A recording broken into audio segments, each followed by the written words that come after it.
Hello everyone, this is an update following the government's latest announcements on the 20th of March, starting with social distancing measures. This involves the government's instruction that businesses and venues, including pubs, bars and restaurants, were to close on the evening of the 20th of March until further notice. If needed, the government will enforce these measures by law, although that hasn't been put into place as yet.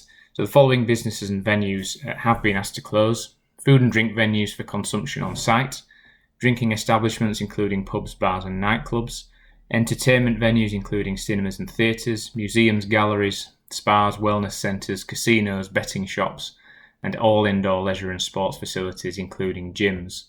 The government has also urged the public to take further steps to protect themselves and the wider population from the coronavirus, including staying at home unless you need to get essential supplies and food, working from home wherever possible, and only travelling if absolutely necessary. So whilst there will not be a public transport shutdown as yet, public transport should only be used for essential travel such as commuting by key workers.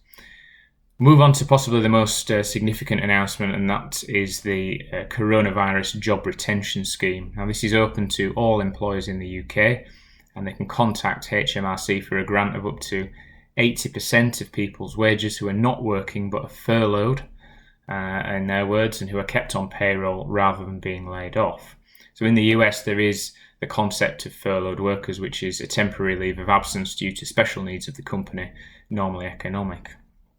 It's been described by many commentators as employers going into sleep mode or hibernation until the economy picks up.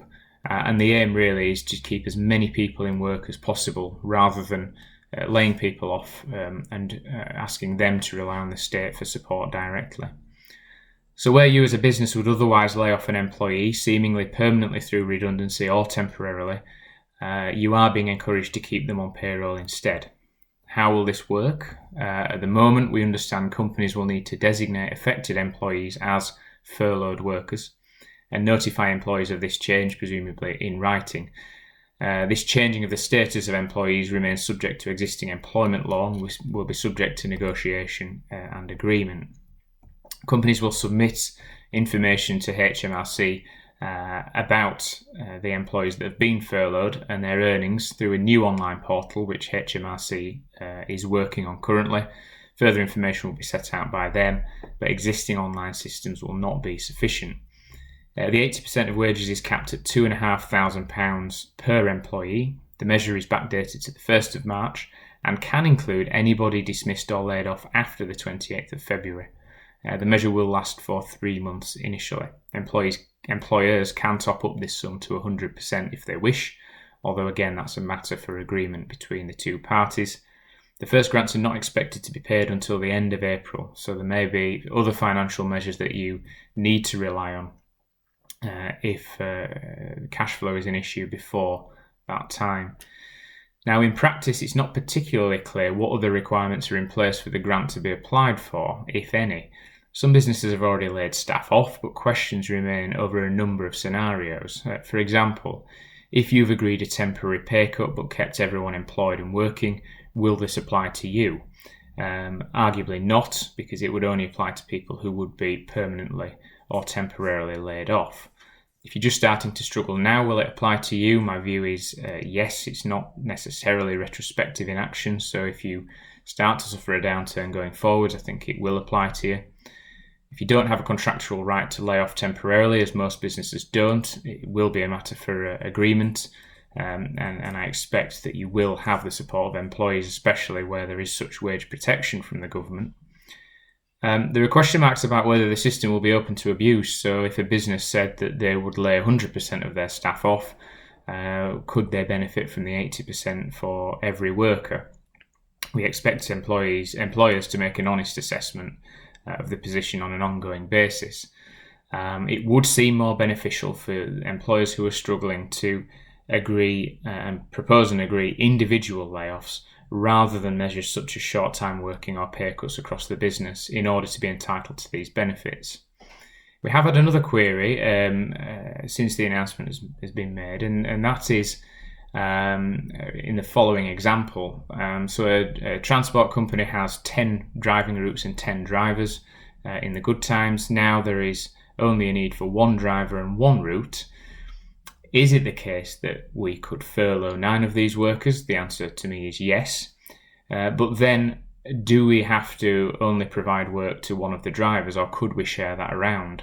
Now, essentially, you're asking, if I've laid somebody off, do I have to keep them laid off and only provide work to my staff on site? Now, my hope is that the government will not object to businesses notifying HMRC of workers who would otherwise be laid off, but then finding ways to provide them with work if it's all possible. The aim is to retain people in employment, and I don't think it's with the aim of preventing them from then carrying out any work, but that does remain to be seen in the technical guidance, which we don't have as yet.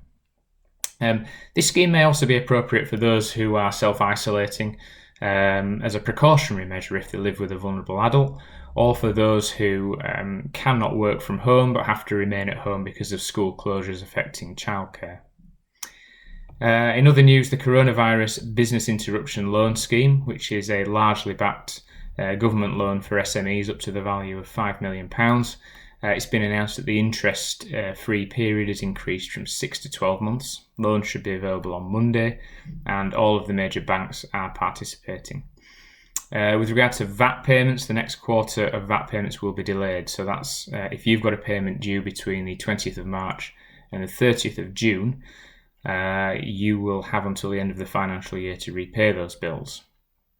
Businesses who are worried they might miss any further payments are encouraged to ring the new HMRC telephone line, which is 0800 0159 559.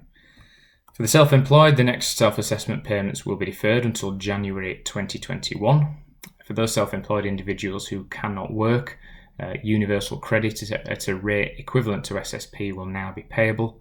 And for renters, in addition to the protection that was announced for mortgage payments last week, the local housing allowance will cover at least 30% of market rents. The only other announcement which is relevant to employers and of note is that driving tests and theory tests will be suspended for 3 months except for critical workers, and MOT tests are suspended for 3 months. And finally, for those of you who are watching on Monday, I thought I would let you know it is my birthday today. Here is the card which has been signed by all of our team. One unnamed colleague suggested that the measure of social distancing is nothing new to me anyway, so I will be just fine. Anyway, it did remind me of the need to say thank you to all my colleagues for their efforts and support in keeping our clients updated and pitching in a number of different ways. Don't forget to say thanks to your people in these tough times too. Thank you.